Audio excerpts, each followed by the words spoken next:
So when you're working on the easel and you want to get a bit more fluidity in your acrylics, but you don't want to use water, because if you use the water, it could run down, go into parts of your shadow. You can always use a medium. So this is a bit of glazing liquid with a gloss finish.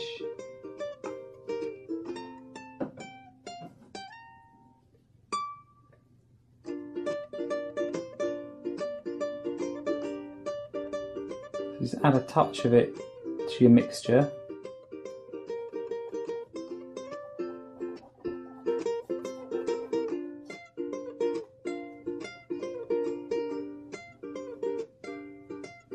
Now you notice how this didn't really look that dark before with the burnt umber, but as soon as you start to put a white next to it, it makes it a lot darker, and you start to get this form of the cherry will start to come out in front of us.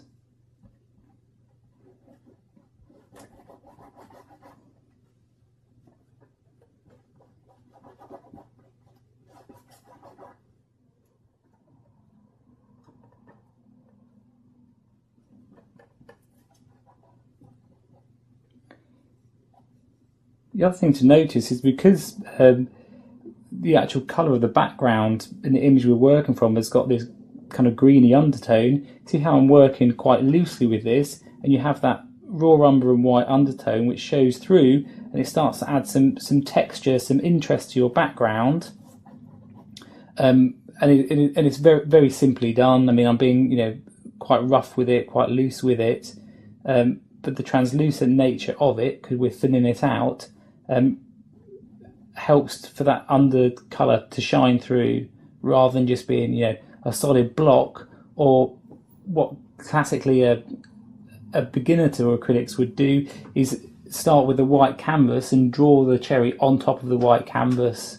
If you work this way, it will give your work a lot more of a professional finish, and it's a lot more enjoyable to do this way.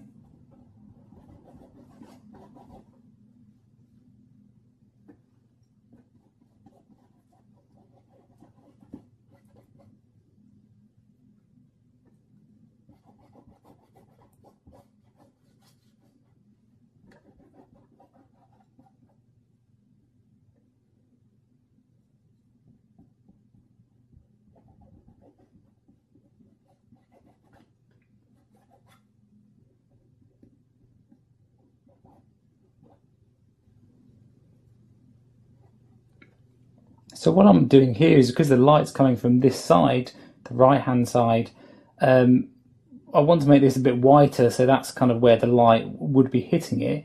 So I'm using thicker paint to kind of emphasize that on this side. Oh, my brush is falling apart. So don't be worried if this happens on your brushes. You can still carry on, but I have been using it quite a lot. So I just push them back on, and we're ready to go. Good job, I'm not a mechanic, isn't it?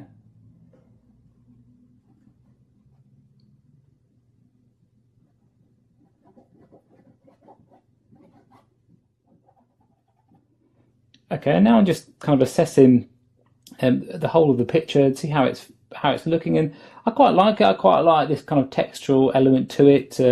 I might blend that in there a bit, so this isn't too warm. But I want a bit of that warmth, because when we add that real red of the cherry, you need something to balance it out into the painting.